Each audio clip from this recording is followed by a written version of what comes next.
Hey, welcome back to Picking Vintage. I'm Bob, and thanks again for coming along for the ride. So this past weekend, I hit the yard sales and the flea markets looking for stuff, and I had a pretty good day, pretty good weekend finding things. So let me show you some of them. I always like to buy paper whenever I can. I picked up these two pieces. This one is a little bar menu from the MS Victoria. I haven't looked it up yet to see what that is, but the prices are pretty cheap. You can get a beer for 35 cents. If you want the gin and tonic, it's whole 60 cents. So it's pretty good. So I'm guessing this is probably 1950s. Also, I have this, picked up this Mission Valley Inn. This is a brochure. This would be, tourism brochure. This is a hotel in San Diego. Again, I haven't looked it up to see if it's still around. It's great mid-century look to it. So the colors are awesome. And you really cool piece here. People like this stuff. I like it. I think I can sell this one on its own. I'm going to put it up on eBay. I think both of them, I'm going to ask for $10 a piece. Not a lot of money, but it adds up. And especially for those cool pieces of paper. Also found this really cool piece of pottery, bowl I guess you would call it. So when I bought it at this yard sale, the guy said this was a Texas artist. He said a well-known folk artist down there. There is a name on the bottom, Staley. Now I Googled, looked, I can't find anybody that does anything like this. I found a different Staley that does pottery, but it's more refined art pottery, not rough and folk art like this.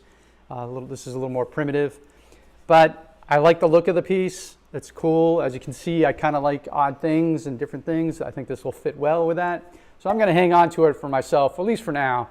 Maybe come Halloween time, I might try to sell it, but it's going in my collection for right now.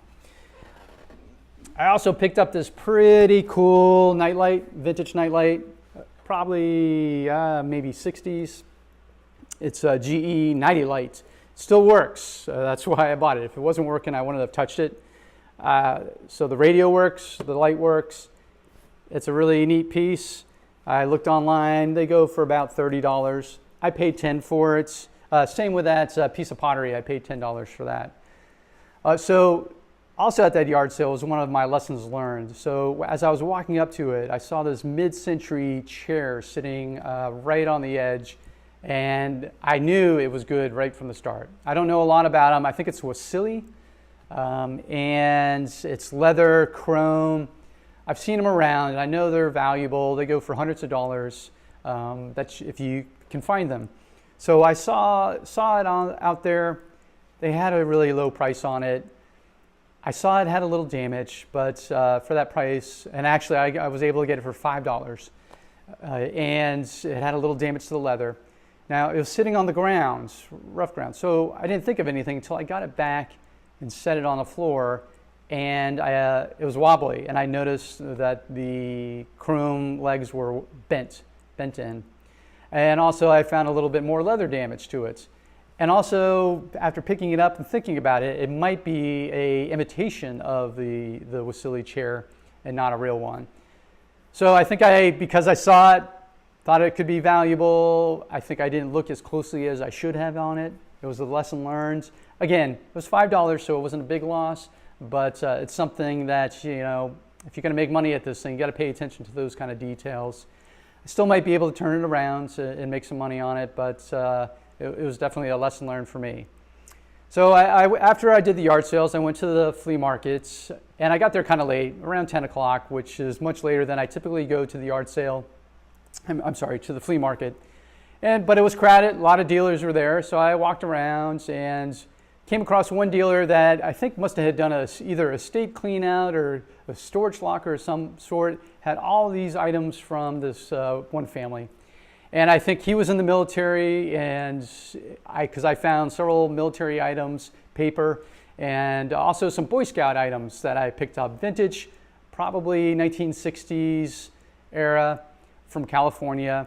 And I picked those up. I took them right to the antique mall afterwards and sold them just like that. the Boy Scout shirt, the sash, it was a Scoutmaster book, all those, and one other piece sold for $75. So I paid $30 for all the things I bought from this dealer. So I already doubled my money.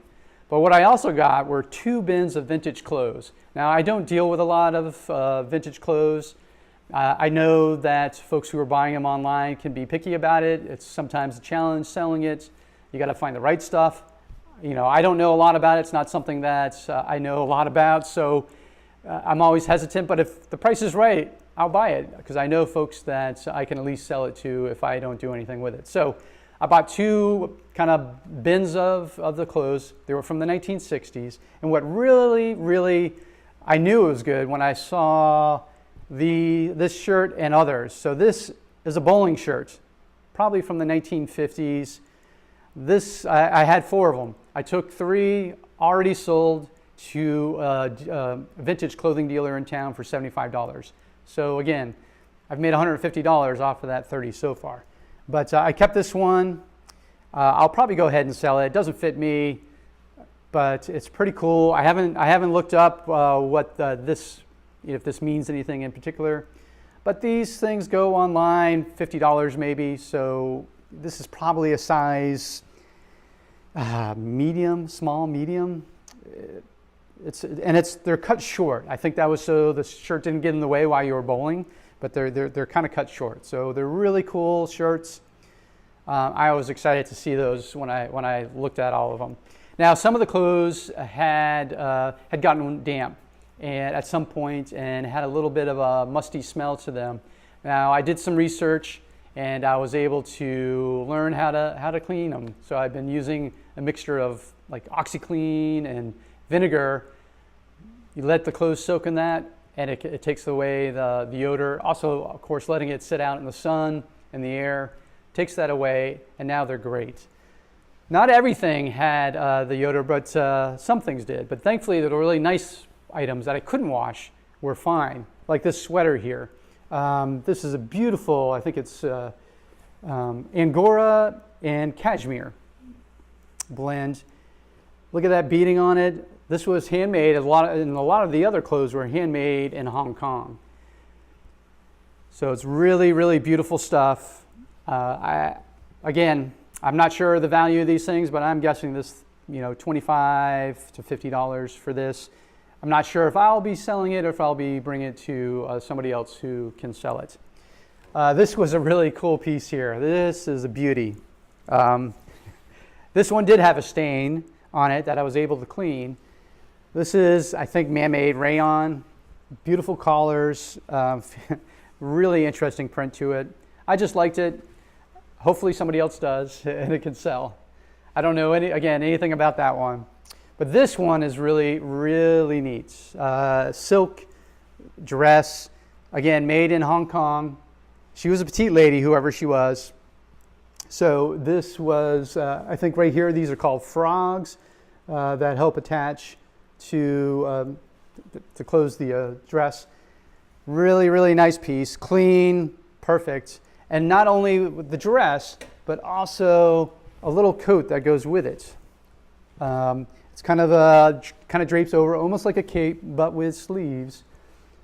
Again, same maker, goes with it. It's in Hong Kong.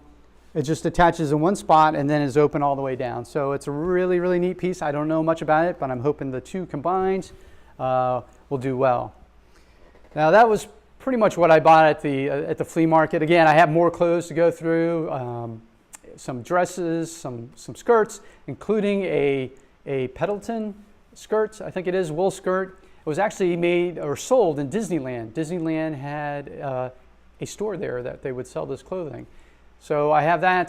Those things sell for about $40 on eBay, and more to go through.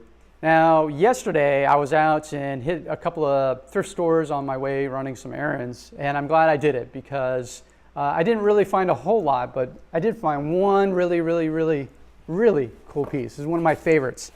This is an old vintage leather motorcycle jacket. I'm not sure the exact age of it yet. I'm thinking 1960s, maybe 1970s. If you look at the zipper here, heavy duty industrial style. You got these little tabs, the pulls. It's just heavy leather all around. And now when I did some searching on eBay, looking, or not on eBay, online, anywhere, and looking at the labels, this company is still around. They're still making stuff today. They have a different label. They're handmade, small family-owned company in San Jose, California. I found some other yellow label versions, but they were oval, not rectangle like that. And they were 1960s, 1970s. So I'm guessing it's from that age based on the label, the zipper. So it's a beautiful piece. Unfortunately, the little damage to the zipper, the teeth here are split there and also on one of the sleeves. So it's not perfect condition, but it's still really nice. And I couldn't beat the price. So when I saw it, it was up for $8. I took it up to the counter and I pointed out that the zipper was busted, and the person at the register gave me 50% off. So I got this jacket for $4. Now this one I can fit in. The bowling shirts are a little small for me. This one I can fit in and I can wear. Unfortunately, even if the zipper worked, I wouldn't really be able to zip it up too easily, get it over my stomach, but it fits in the shoulders, fits in the arms, the important places. So I still might be able to wear it. Not sure what I'm going to do with it yet, but I was really excited to find it. I think it's a really cool piece. Not something you find around in this neck of the woods very often. So those are my finds. I hope you enjoy it. I'll keep out there, keep hunting, looking for things and sharing my finds and let you know what kind of money I'm making on these things. So thanks for coming along for the ride again.